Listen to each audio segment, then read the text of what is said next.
exjugador. Dale, en principio, más allá del diagnóstico que él tiene, que no sabemos, Claro. porque no alcanza con lo que dijo, de hecho en algún momento se habló de depresión, pero después lo vamos a trabajar esto. La esquizofrenia está dentro de los que se llaman los trastornos psiquiátricos, más en la línea de lo que son las psicosis. Esquizofrenia, digamos, si uno desarma la palabra, significa mente dividida. Es una persona que se maneja de una manera, después se puede manejar de otra, pero por sobre todas las cosas está en la línea de lo que se conoce como psicosis, y tiene mucho que ver con las alucinaciones, con delirios. Son personas que son sumamente complejas y que pueden tener un riesgo para sí o para terceros, y a veces, digamos, si no se detiene a tiempo, puede causar algún estrago para su personalidad o Se medica. para el vínculo. Sí, necesita tratamiento psicológico y psiquiátrico, sin lugar a dudas. Lo que él dijo, Pablo, buen día, ¿cómo estás? Es que él había dejado de tomar la medicación justamente por la carrera deportiva que tenía, porque, a ver, claramente le podía saltar en el control antidoping y esto provocó que deje de tomar la medicación. Ahora, si hablamos de dejar de tomar la medicación, estamos hablando de muchos años atrás, no estamos hablando de la actualidad. Por eso llama mucho la atención también que meta el tema de la esquizofrenia en medio de un hecho delictivo, ¿no? Sí, Leo, yo estuve leyendo mucho material de su historia. No sé por qué se habla ahora de esquizofrenia. Lo cierto es que él, por lo que dicen compañeros de él de River, de otros clubes, periodistas, él sufría más que nada una depresión.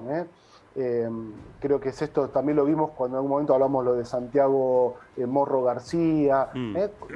Una persona, sea futbolista, periodista, no importa la actividad que haga, si está con un cuadro de algún trastorno mental, necesita contención familiar, la contención, ¿sí?, digamos, profesional. Digamos, acá me parece que hay que poner, por sobre todo, el foco que nos sirva esta historia para pensar, si la remitimos al deporte, al fútbol, digamos, hay tanta exigencia, y a veces es esto lo que pasa. Él en algún momento estaba con un cuadro depresivo porque el papá estaba detenido, una historia familiar muy complicada la de él, y creo que el club no le prestó suficiente atención, ¿no? A veces solo se pone el foco si es un buen deportista, si cumple con el rendimiento deportivo, y se olvidan que hay una persona que puede estar pasando por momentos difíciles.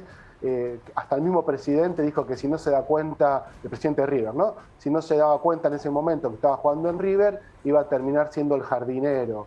Bueno, para una persona que no está muy bien psicológicamente, esta frase puede ser sumamente destructiva, ¿no? Qué difícil que es tratar de entender la vida del jugador de fútbol.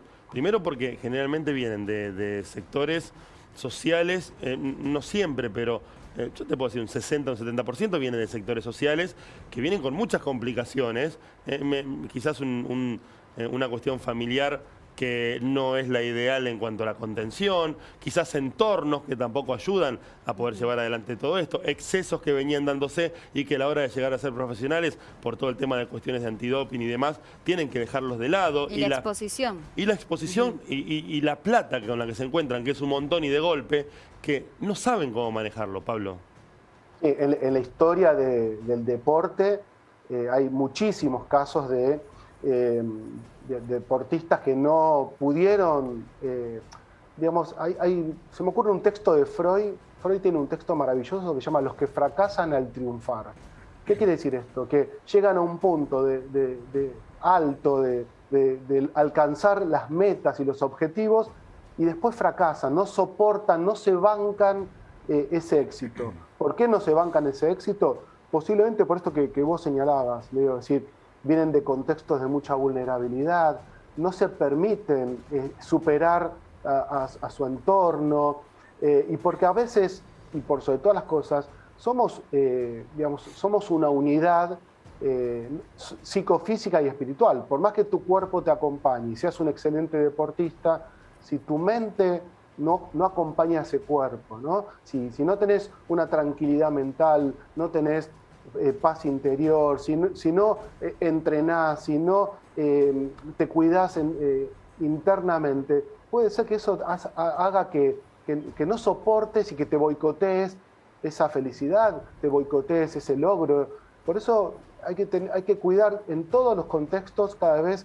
yo no es que porque soy psicólogo, pero naturalmente en todos los lugares tiene que haber un equipo de salud mental, en los clubes por la exigencia, ¿no? Yo sé que en algunos clubes hay psicólogas, psicólogos, pero a veces como no, digamos, los pibes y las pibas que juegan al fútbol a veces no les interesa digamos, pasar por el espacio de la terapia. Hay que estimular, ¿no? Que ir a hablar con un psicólogo, contar qué te está pasando, lo que estás sintiendo, entender que el deporte es recreativo, es divertido, es para la salud, pero cuando se empieza a profesionalizar significan un montón de otras cuestiones. Deja de ser a lo mejor un juego y pasa a ser un trabajo serio y muy competitivo. Y cuando es muy competitivo es muy dañino también a veces, Si ¿no? bien, Pablo, somos el país que más va a terapia por una cuestión de estudios, Argentina creo que es el país no solo que más va a terapia, sino con más psicólogos de casi todo el mundo. Todavía igual sigue siendo tabú y como vos decís, en algunos sectores esto de que se siente que ir a terapia a veces es como que uno está mal o enfermo o lo oculta, ¿no? Y en realidad es necesario en estos ámbitos. Mi pregunta en este caso es para Cirigliano, si el peritaje da o por lo menos confirma que él tiene esquizofrenia, es inimputable.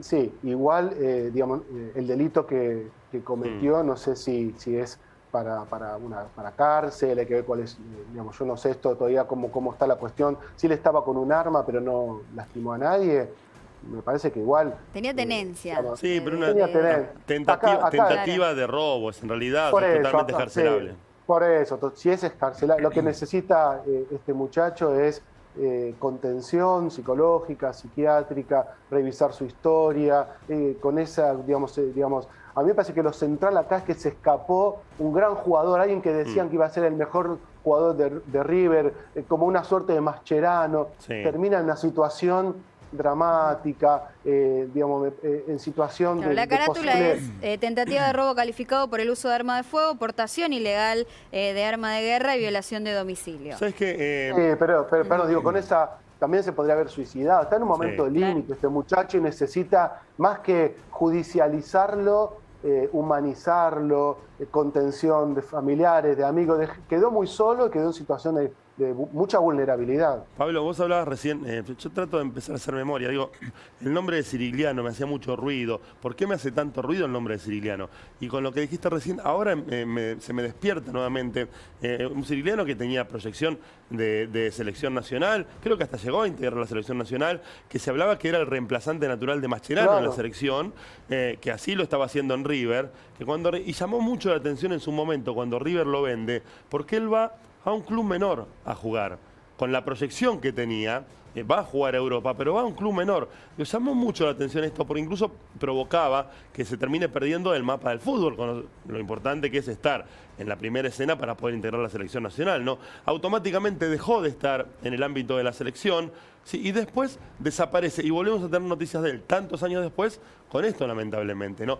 Indudablemente ya había algo, algún factor, alguna gente, alguna actitud que él tenía que terminó llevando a River de querer desprenderse de él rápidamente y que su carrera no termine prosperando, ¿no?